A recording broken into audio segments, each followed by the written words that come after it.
কক্সবাজারের টেকনাফে নাফ নদীতে আন্তর্জাতিক আইন না মেনে মিয়ানমারের জলসীমায় প্রবেশ করা ১৯টি ট্রলার সহ ১২২ জেলেকে ফেরত এনেছে কোস্ট গার্ড।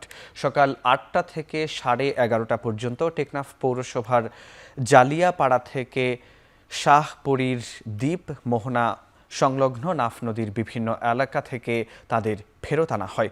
বিষয়টি নিশ্চিত করে কোস্টগার্ড সদর দপ্তরের গণমাধ্যম কর্মকর্তা লেফটেন্যান্ট কমান্ডার সিয়াম উল হক জানান, রাখাইনে চলমান সংঘাতের কারণে সীমান্তবর্তী পুরো এলাকা এখন বিদ্রোহী গোষ্ঠী আরাকান আর্মির নিয়ন্ত্রণে। এ অবস্থায় নাফ নদীর শূন্য রেখা অতিক্রম করে মিয়ানমারের অভ্যন্তরে প্রবেশ করা বাংলাদেশি জেলেরা প্রায়ই আরাকান আর্মির হাতে আটকের শিকার হচ্ছেন। এমন অবস্থা এড়াতে অভিযান চালিয়ে তাদের ফিরিয়ে আনা হয়েছে।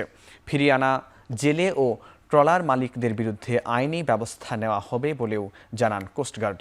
গেল ৫ আগস্ট থেকে ২৮ আগস্ট পর্যন্ত ২৩ দিনে অন্তত ১০টি ট্রলার সহ ৬৩ জেলেকে ধরে নিয়ে গেছে আরাকান আর্মি।